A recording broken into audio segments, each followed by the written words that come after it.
மாண்புமிகு சிவகுமார் பேசுங்க. மாண்புமிகு பேரவைத் தலைவர்களே, வேண்டாம் இப்ப வேண்டாம். 2026 குடிநீர் பேசுங்க தொடர்ந்து. பள்ளி கல்வித்துறை மற்றும் உயர்கல்வித்துறை மீதான மானிய கோரிக்கைகள் எனக்கு பேசுங்க பேச வாய்ப்பளித்த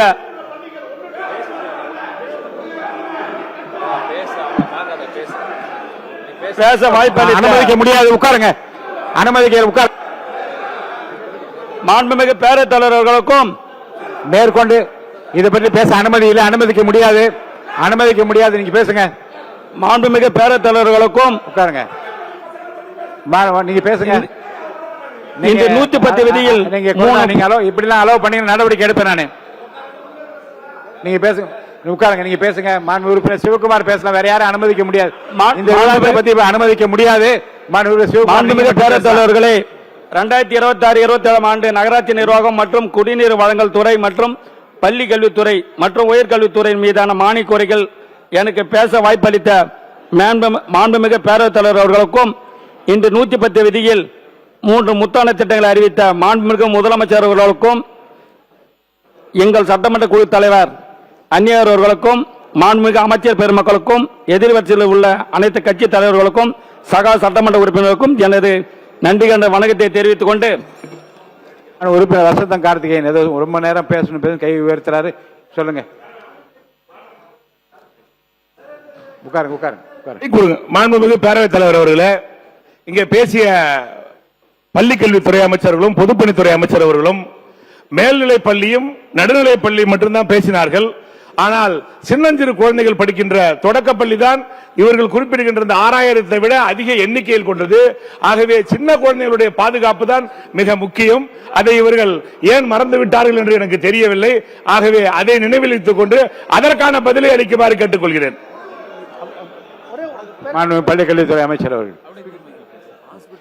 ஐயா பேரவைத் தலைவர் அவர்களே, அவர் சொன்னது மாதிரி இதுல நாங்க அரசியலே பேச வரல.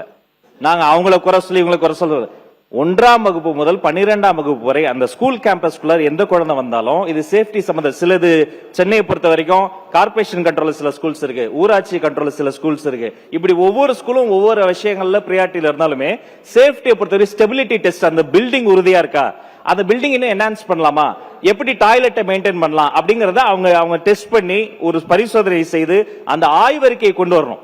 இதுல தயவு செய்து அரசியல் இதுல கைவிட்டுருங்க. சட்டமன்ற உறுப்பினர்களா நம்ம தொகுதியில் இருக்கக்கூடிய எல்லா பள்ளிகளையும் தான் சேர்த்துதான் சொல்றோம். உறுப்பினர் சிவகுமார் பரவாயில்ல, அவர் ஸ்டெபிலிட்டி டெஸ்ட் இருக்கட்டும். அவர் உட்காருங்க. உறுப்பினர் சிவகுமார் நீங்க தொடர்ந்து பேசலாமா? எல்லாம் பேசி முடிச்சாங்களா? பேசலாமா? நீங்க தொடர்ந்து பேசுங்க. எல்லாருக்கும் நன்றி சொல்லியாச்சு. திருப்பி சொல்லணும்னா பள்ளி கல்வித்துறை மீது அடியாத செல்வம் என்றால் அது கல்விதான். ஒருவருக்கு கல்வி மட்டும் கொடுத்து விட்டால் போதுமானது, வேற எதையும் வழங்க தேவையில்லை. மற்ற அனைத்தையும் கல்வியை பெற்று தந்துவிடும். அத்தகைய கல்வி தரமாக வழங்க வேண்டியது அரசின் கடமை. பள்ளி கல்வித்துறைக்கு நடப்பாண்டில் 44,527 கோடி நிதி ஒதுக்கப்பட்டுள்ளது. இதுல சம்பளம் பென்ஷன் மட்டும் 95% போகுது. அப்ப பள்ளி கட்டமைப்பு நீங்க பாத்தீங்கன்னா ஆரம்ப பள்ளியில கழிப்பிட வசதி இல்ல, காம்பவுண்ட் வசதி இல்ல. நடுநிலை பள்ளியில அதோட மோசமா இருக்குது. கிட்டத்தட்ட 95% போயிட்டு 5% நீங்க நிதி வச்சுக்கொண்டு நீங்க கட்டமைப்பை எப்படி சரி பண்ண முடியும்ன்றதை அரசு கவனத்தை கொண்டு வர விரும்புகிறேன்.